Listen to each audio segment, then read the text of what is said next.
46절에서 49절 말씀 봉독하겠습니다.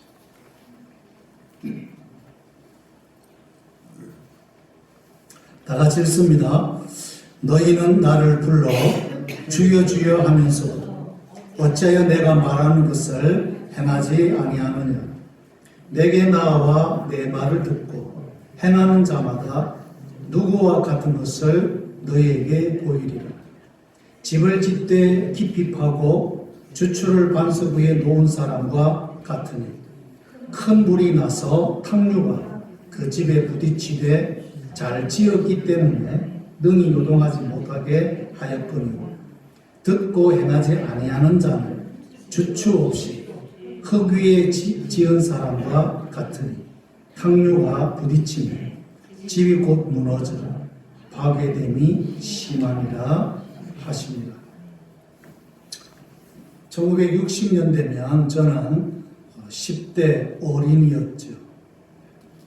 그때 서울에서 와우 아파트가 무너져가지고 사람들이 많이 죽고 다치는 국가적 불행한 사건이 있었습니다.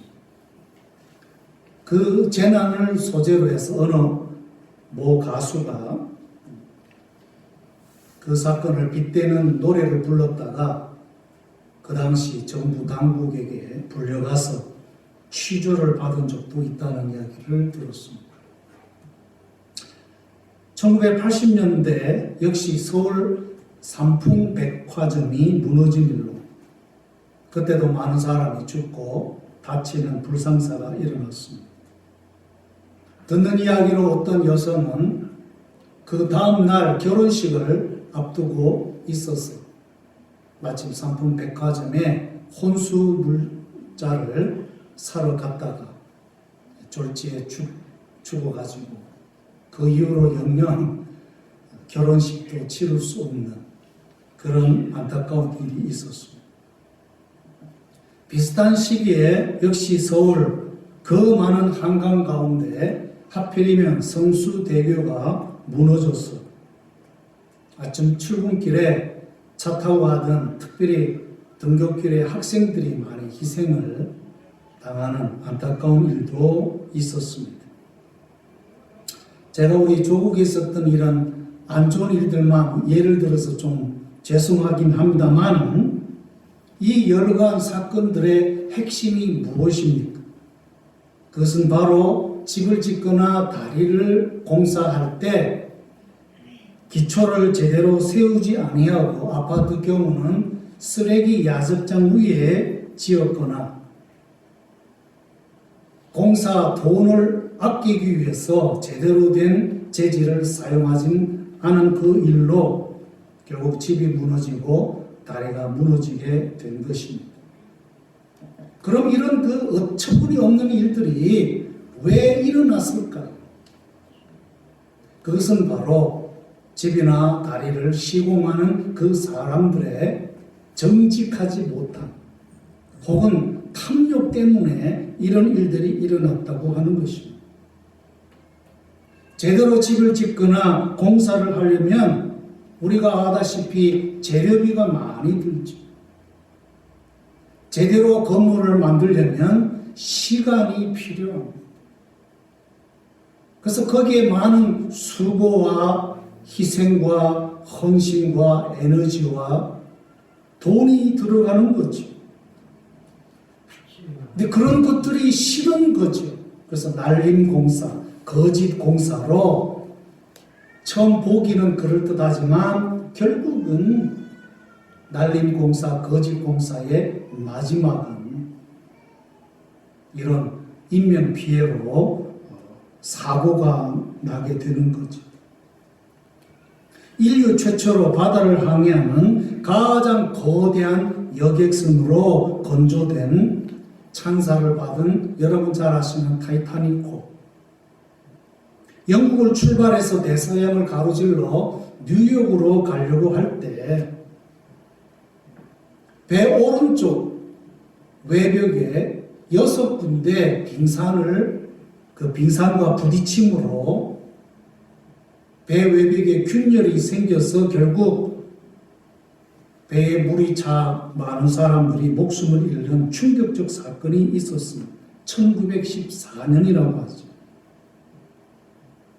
그러면 결정적으로 이런 엄청난 배 재난 사고의 원인이 무언가?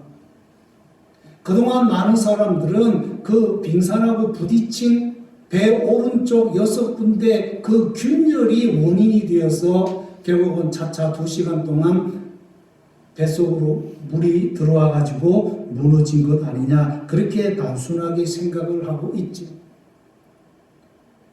근데 그 배가 그 정도로 그렇게 해가지고 침몰할 배가 아니라는 거죠. 그래서 많은 전문가가 정밀 검사를 해 보았다니 그 결론은 뭐냐? 그 역선이 바닷물과 맞닿는 그 수면 아래에 수많은 그 격실이 있는데 그 격실마다 엄청난 무겁고 단단한 강판으로 이 격실을 이제 만들 때 그 강력한 강판과 강판 사이를 잇는 이 중간에 이음새, 이 이음새에 문제가 있다는 걸 발견한 거죠. 그러면 무슨 문제냐? 마침 그때 이 배를 건조하던 기술자들이 그 시대 최고급의 재질을 갖춘 이 강판은 구입은 했는데 이 강판과 강판 사이를 연결하는 이 이음새는 마침 불행하게도 최고급 재질이 아니라 2급 재질로 만든 이음새를 구입할 수밖에 없는 그런 불가피한 상황 속에 있었다는 거죠. 그래서 어쩔 수 없이 그 강력한 강판과 강판 사이를 잇는 이 이음새만큼은 1급이 아닌 2급 재질로 만든 이음새를 사용을 했다는 거예요. 그래서 결국은 가다가 빙산에 부딪혀서 외벽으로부터 물이 안으로 들어왔을 때 점증하는 그 수압 압력 때문에 그 강력한 강판과 강판 사이를 엮어놨던 2급 재질로 만든 이음새에 문제가 생겼어요. 그 수압을 이기지 못해서 터지면서 결국은 격실 사이로 물이 차가지고 결국은 침몰하게 되었다는 거죠. 이 사건은 우리에게 어떤 교훈을 줍니까? 그것은 바로 우리 인생에 죽고 사는 문제에 있어서 적당주의는 결국 큰 코를 다친다고 하는 것이죠. 아무리 힘들고 아무리 돈이 들고 아무리 시간이 걸려도 사람의 목숨이 달린 문제는 쉽게 가볍게 그렇게 진행해서 되는 게 아니라 시간이 가고 기다려야 하고 힘들어도 사람의 생명과 관련된 문제일수록 최고급의 재료를 사용해야 됩니다. 오늘 우리 주님은 우리 인생에 진정으로 죽고 사는 문제가 이 믿는 문제에 달려 있는데 이 믿는 문제에 있어서 우리가 가져야 될 자세는 뭐냐? 신앙을 적당주의로 그렇게 해서는 안 된다는 것을 말씀하고 있습니다. 예수님이 교훈하시고 예수님이 말씀하시는 그 말씀을 따라 사는 하나님의 백성들의 신앙의 삶은 마치 집을 지을 때 반석 위에 주초를 넣고 그 주초 위에 세워진 집이 강한 바람이 불고 홍수가 와도 흔들리지 않는 그런 견고한 집이 되는 것처럼, 그러나 견고한 반석 위에 주초를 놓아 그 위에 집을 짓는 게 너무나 힘들고 시간이 걸리고 애를 쓰고 희생이 따라야 되는 것이 싫어서 그걸 피해가지고 적당하게 쉽게 그냥 그 흙 위에 주초도 없이 반석 위에 짓지 않은 그 집은 어떻게 되느냐? 처음은 모르는데 강한 바람이 불고 청수가 나면 밑둥부터 무너졌어. 결국은 그 곁은 아무리 화려하고 돈을 많이 갖다 붙여가지고 그렇게 지었던 한들 삽시간에 무너지는 것처럼 예수님이 당부하시고 예수님이 전하시는 이 말씀을 기초로 한 신앙생활은 그 가는 길이 어렵고 힘들고 귀찮다고 해서 적당하게 해가지고 될 일이 아니라는 것을 오늘 우리 주님은 말씀하고 있는 것입니다. 너희들이 내 말을 들을 때 그 들음으로 끝나는 것이 아니라 행하는 자리까지 나아가야 한다고 말씀하고 2000년 전에 예수님 주변에 엄청난 사람들이 몰려왔어요. 주옥 같은 예수님의 말씀을 듣고 와 너무 멋있다 너무 좋다 구구절절히 예수님의 말씀은 맞아 그럼 그렇지 우리 그렇게 살아야지 맞장구를 치고 손뼉을 치고 감격하고 감탄해서 그 메시지를 듣고 많은 사람들이 주변에 있는 친구들에게 이웃에게 말하지 않았겠어요? 와 우리 예수님 메시지 너무 좋아 awesome, wonderful, 대박. 그럼 뭐합니까? 그렇게 예수님의 말씀을 듣고 즐거워하고 기뻐하고 감탄했던 그 많은 사람들 대부분은 집에 돌아와서는 그 주님의 말씀대로 실제로 살지 않았다는 거예요.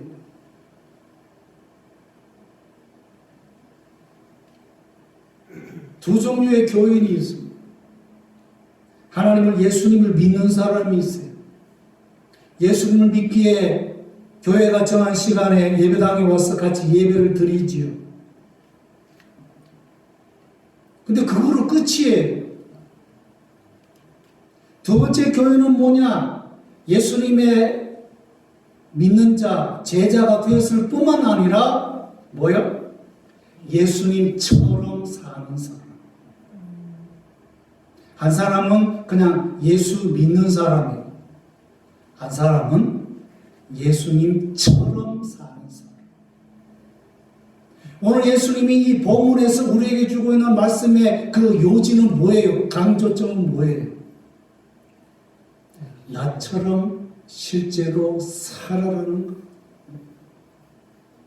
Live as I did, as I do. 콜롬비아 선교사님 간증 중에 복음을 전하고 또 어떤 때는 많은 구제 물건들을 받아와 가지고 광고해서 오라고 그러면은 뭐 인산인해. 이 중남미 지역에 복음 전할 때 임원 동원은 문제가 안 된대. 시골마다 타운마다 선교사 왔다 그러면 무슨 집회했다 그러면은 막 구름대같이 몰려온대요. 그래가지고 메시지를 전하고 난 뒤에 자 그럼 오늘 말씀을 듣고 이 말씀대로 살겠다고 다짐하고 예수 믿기로 결심하는 사람이 있으면 나오세요. 다 나온대. 그런 은혜 받았다 그러고 눈물 흘리고 집회 마치고 다 돌아가는데 그 다음번에 또 집회가 있어서 막 사람들 오라고 하면 또 막 온대. 그래가지고 말씀 전하고 나면 예수 믿는 사람 결신하라 그러면 또 다 나온대. 지난번에 나왔던 사람 또 나오는 거예요. 그 다음 또 오면 또 나오고. 뭐 하는 거예요? 예수 믿기로 한번 작정하고 결심했으면 그거로 끝이지. 그 다음은 뭐 해야 돼요? 예수님 말씀대로 실제적으로 살아가는 삶이 필요한 거예요. 매번 집회 때 와가지고 그냥 예수 믿는다 그러고 예수 믿겠다 그러고 울고 불고 간증하고 뭐 감탄하고 결단은 하는데 맨날 결실이.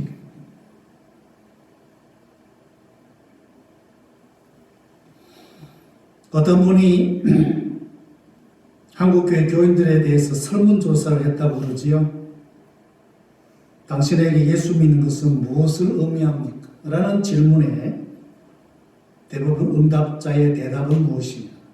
예수 믿는다는 것은 매주일 교회당에 오고 예배를 드리고 교회가 부탁한 일들을 활동을 하는 것입니다. 그러고 예배 마치고 세상으로 돌아갔을 때 예수 믿는 것은 당신에게 무슨 의미가 있습니까? 태반의 사람들의 대답은 잊어먹고 산대. 예수와 예수를 믿는다는 것이 무엇을 의미하는지. 너무 세상 일이 바쁘고 세상이 좋아서 가득하게 잊어먹고 산대. 그러다가 주일 되면 그래도 명세에게 교인이니까 정한 시간 예배 와서 예배 드리고 그냥 가. 성도의 실제 삶은 일주일에 한 번 교회 오는 것보다 더 많은 시간을 가정과 직장과 세상에서 보내는 것이죠. 오늘 예수님이 내 말을 들었으면 내 말 그대로 행해라는 그 말씀은 바로 예수님을 믿는 믿음이 우리의 실제 24시간 7일의 삶 가운데서 나타나야 된다는 거예요. 근데 불행하게도 많은 성도들이 교회 생활과 세상 생활이 따로 국밥처럼 따로 놀고 있다는 것입니다. 교회도 그러고 목사님도 그러고 성도들은 더 우리에게 하나님은 무엇이냐? 교회 안에 하나님인 거예요. 그 교회 안에서 빚내고 꽝내고 주일 예배 마치고 월요일부터 토요일까지 세상 속에서 살 때는 하나님이고 예수님이고 뭐가 아무것도 없어. 생각이 안 나. 왜? 우리의 신앙과 삶이 이원화에 이원화. 교회 따로 세상 따로 믿는 거하고 내 실제 삶 따로. 듀얼리즘. 이게 이원화다. 이원화. 하나님은 마치 교회 안에 하나님이시고 교회 밖 세상에서는 하나님은 별로 소용도 없고 관련이 없는 것으로 여기는 신앙이 바로 이원론 신앙입니다. 그러니 한국교회 교인 20%가 특별 안에 있으면 점집에 드나드는 통계가 빈말이 아닌 거죠. 지금 미국이나 한국이나 기독교인이나 비기독교인의 이혼율이 별 차이가 없어요. 이런 때는 아멘 하시면 안 돼요.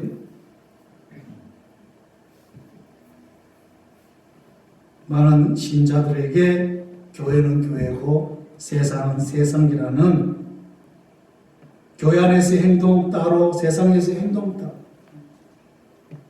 이런 분리된 신앙관을 가지고 있기 때문에 오늘 예수님이 말씀하시는 거예요. 내 말을 들었으면 실제로 행하라는 거예요. 많은 예수님의 제자들, 예수 믿는다는 사람들이 말씀은 듣지만 그 말씀이 실제 삶 속에서는 적용이 안 된다는 거예요. 그래서 삶 속에 적용이 없는 그런 사람의 삶을 오늘 비유적으로 예수님 뭐라고 말씀하십니까? 반석 위에 집 지은 그런 사람이 아니라는 거예요. 그냥 적당하게 쉽게 신앙생활 한다는 거예요. 우리 인생의 주님 되시고 내 신앙의 주권자이신 예수님이 내 마음속에서 내 삶 가운데서 구체적으로 역사하지를 않는다는 거예요.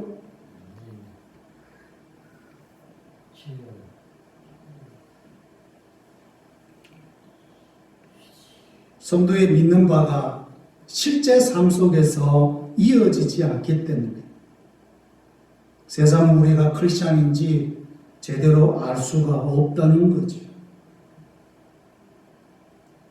교회의 주님은 우리의 세상 한복판에서도의 주님이십니다.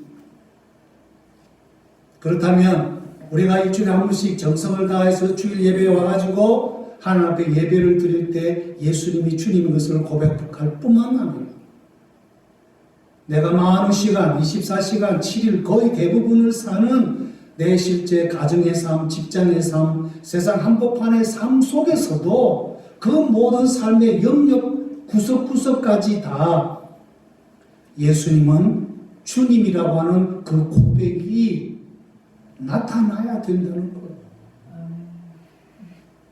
어떻게 나타나야 됩니까?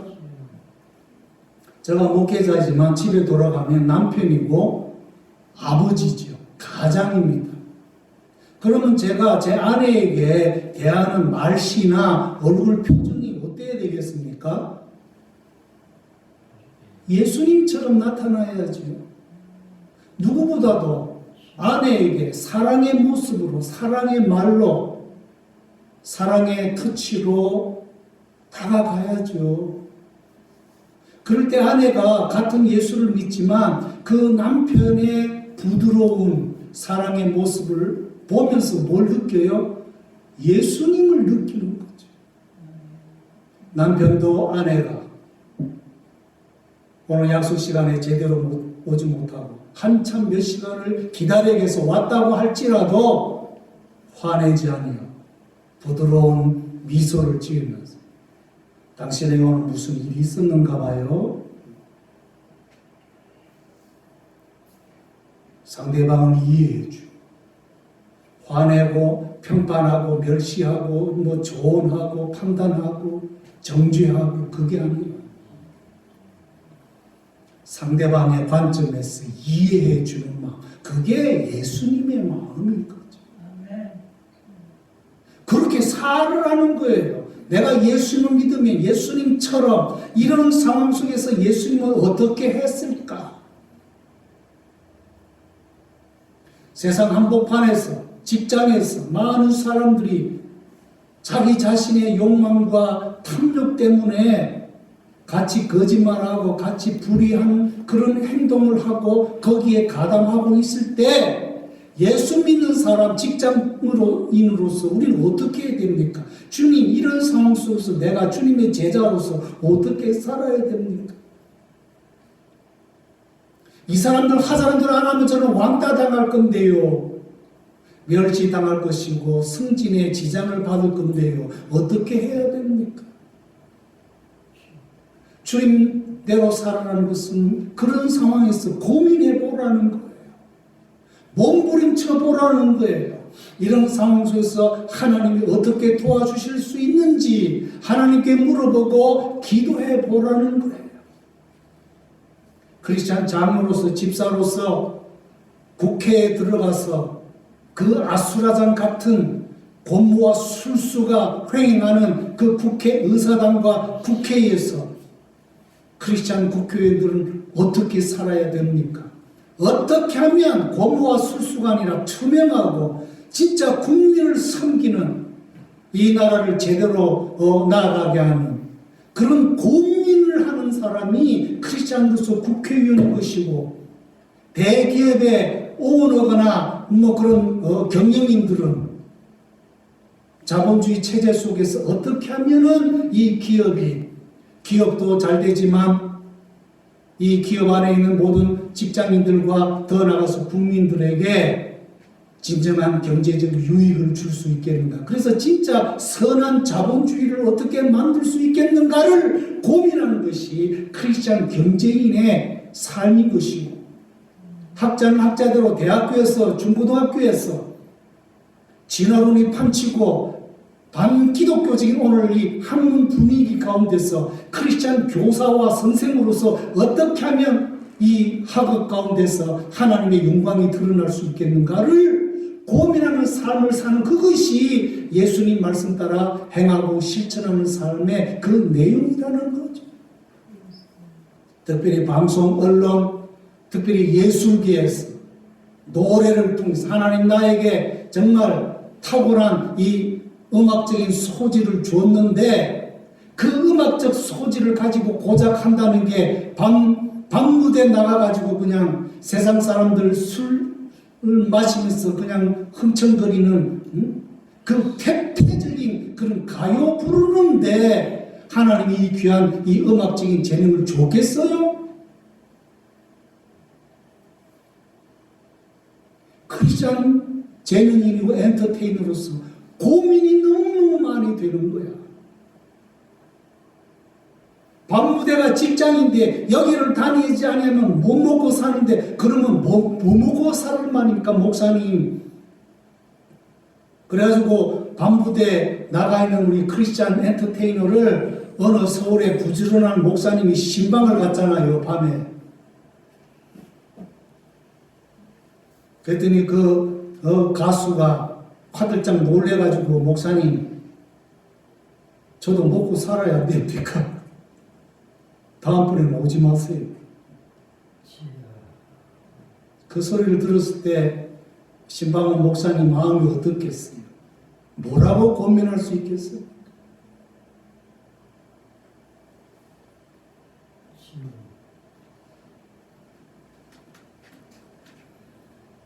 가정에서 주님이 주인이 되고 직장에서 주님이 주인이 되도록 하는 삶, 정계, 경제계, 학계, 언론과 문화예술계에서 주님이 우리 삶의 영역에 진정한 주님 되시는 삶을 살도록 부름받은 자가 우리 크리스찬들이요.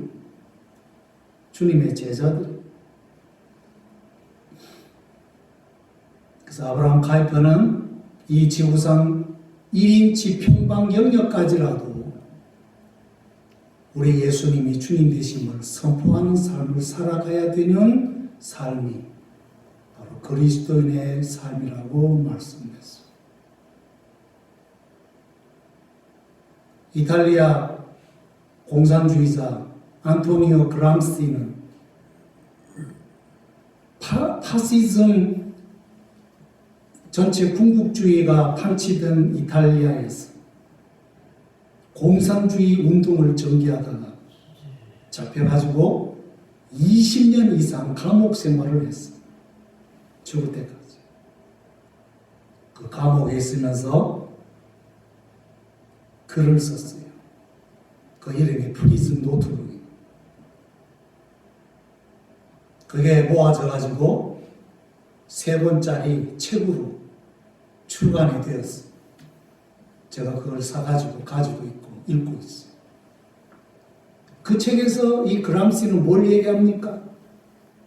묵상해 보니까 소련과 중국에서 공산주의가 성공한 것은 기동전이 성공한 것. 뭐예요? 탱크와 군인들을 몰고 가가지고 관공서 다 때려 부수고 러시아 왕 다 체포하고 죽이고 지식인들 다 처단시키고 중국도 마찬가지. 그게 기동전. 그래서 공산주의 혁명이 성공을 했어. 그런데 서방 유럽은 공산주의가 실패했어. 서방 유럽에 제대로 공산주의 성공한 나라 있습니까? 기독교 국가가 강력한 서방 유럽에 없어요. 공산당은 있는지 몰라도. 국가 전체가 다 공산화된 나라 있습니까? 없어요. 그래서 그람시가 감옥에 있으면서 연구를 해봤어요. 왜 소련과 중국은 성공했는데 서방 유럽에서는 실패했을까? 기동전에서는 성공했는데 진지전에서 실패합니다. 진지전이 뭐예요? 서방 유럽은 소련이나 중국과 달리 국가 안에 촘촘하게 정치, 경제, 사회, 언론, 학계, 특별히 종교계 아주 강력하고 건강한 기독교적 정신으로 충만한 그런 단체들이 너무나 많은 시민사회가 너무나 강력하게 존재해 있는 거예요. 그래서 결국은 이 공산주의가 탱크를 몰고 무너뜨린 이 기독존에서 성공했는데 이 진지전에 유럽 시민사회 촘촘한 그 모든 단체들을 무너뜨릴 수가 없었어요. 그래서 앞으로 공산주의 혁명이 완성되려면 이 서방 유럽 나라 구석구석 각 영역 속에 공산주의자들이 들어가 가지고 이 셀 조직을 통해 가지고 사람들을 세뇌 공작을 해서 어느 순간 이 사람과 그 각 영역들이 공산주의 혁명으로 물들어졌다고 판단이 될 때 결정적으로 그때 이제 기동전을 발휘해 가지고 그 나라를 무너뜨리고 그 사회를 정복하면 공산주의 혁명 끝. 그래서 이 프리즌 노트북의 결론이 뭐냐? 진지전에 성공해야 돼. 그 진지전 성공하는 그 전략을 뭐라 부르느냐? 헤게모니를 장악했다고 말합니다. 이 말씀을 드리는 이유는 뭐냐? 오늘 미국, 한국, 전 세계가 기독교와 성경을 무시하고 교회가 뭐라고 말하면 이제 그냥 뒷방 연금 취급하는 그런 분위기로 지금 가고 있잖아요. 미국도 그래요. 지금 대한민국은 그냥 아주 첨예하게 지금 부딪히고 있고, 이와 같은 시대에 계속해서 우리 주님이 각 영역에 주님이 되시고 기독교회가 건전한 각 사회와 이 국가와 나라들을 영적으로 주도하는 그런 나라가 되려면, 그런 교회가 되려면 어떻게 해야 돼요? 예수 그리스도의 정신으로 투철한 주님의 제자들이 가정과 직장과 모든 사회 영역과 이 삶을 정말 예수님의 정신으로 바꿔가야 된다는 거예요. 각 영역 진지에서 건강한 신앙인으로 살아가야 가정이 건강하게 든든하게 세워지고, 직장이 주님 중심으로 갈 것이고, 사회와 국가와 이 땅이 하나님 중심의 그런 건강한 그런 나라와 세상으로 가지 않겠습니까? 아멘. 오늘 주님의 말씀은 그걸 얘기하는 거예요. 내 말을 듣고만 있지 말고 실천하라는 거예요. 아멘. 하나님 나라의 정신, 그 하나님 나라의 가치관을 가지고 가정을 바꾸고 직장을 바꾸고 사회를 바꾸고 단체를 바꾸고 이 세상을 바꾸라고 하는 것이. 그런데 이런 삶은 너무 어려워요. 자기를 죽여야 하고 희생해야 하고 주님께 헌신해야만 이루어지는 삶이기 때문에 그 삶이 너무 힘들어서 많은 사람들이, 많은 교인들이 피하고 주저하고 따로 국밥같이 살아가게 되어진다는 거예요. 예수를 믿는 것도 결코 쉽지 않지만 그 믿음을 끝까지 지키는 것이 그래서 어려운 것입니다. 그럼에도 불구하고 오늘 주님은 우리 인생 전부의 주인 되심을 고백하게 하시고, 그것이 우리의 실제 삶 속에서 우리의 변화된 삶으로 나타나기를 원하고 있다는 것입니다. 2000년 전 초대교회 성도들은 예수님이 내 인생의 진정한 주님이라는 그 고백 하나 때문에 죽임을 당했습니다. 예수님이라는 이름 그 하나 때문에 죽었어요. 무슨 흉악범 범죄를 행한 거 아니에요. 무슨 사악한 죄를 범한 것도 아니에요. 예수 믿는 사상 때문에 그 하나 가지고 처형을 당했습니다. 그 죽음 자체가 얼마나 허망합니까? 얼마나 참 황당합니까? 얼마나 무의미한 것 같습니까? 그렇습니까? 아니에요. 그런 죽음이 하나 둘 집단을 이루니 아는 사람들이 긴장하기 시작하는 거예요. 도대체 저 사람들은 예수가 뭐길래 이 귀한 생명을 저렇게 초계같이 버릴 수도 있고 기뻐할 수도 있냐는 거. 예수님이 뭐길래? 그래서 교회에 오고 크리스천들에게 물어보니까 오 마이 굿네스, 예수님이 내 죄와 죽음의 문제를 해결하신 유일한 내 인생의 구원자이시구나.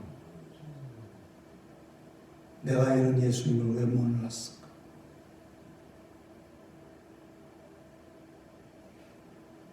그래서 주후 200년 중반부터 그 크리스천들의 선행에 감동해가지고 초대교회 성장이 폭발적으로 이루어졌잖아요. 그래서 313년에 콘스탄틴 황제가 예수님께 무릎을 꿇은 거 아닙니까? 그 파워 때문에, 죽음을 불사하는 크리스천들의 그 인테그리티, 그 진정성 때문에. 오늘 우리 삶에 그게 없으니까 불신자들이 깔보는 거예요.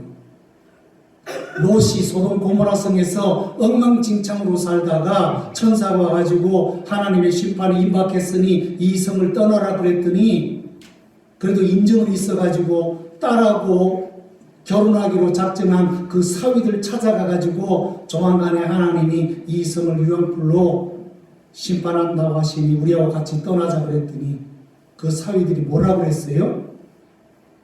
장인 될 사람이 그 말을 뭐처럼 읽었더라? 농담으로 읽었더라. 농담.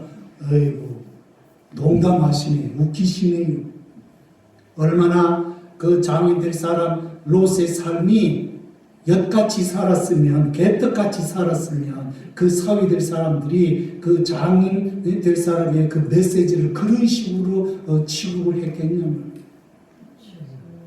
오늘 우리 시대가, 오늘 우리 크리스천들의 모습이, 한국교회 모습이 어땠길래 오징어 게임에서 크리스천들을 그렇게 개떡같이 그렇게 묘사를 하겠어요.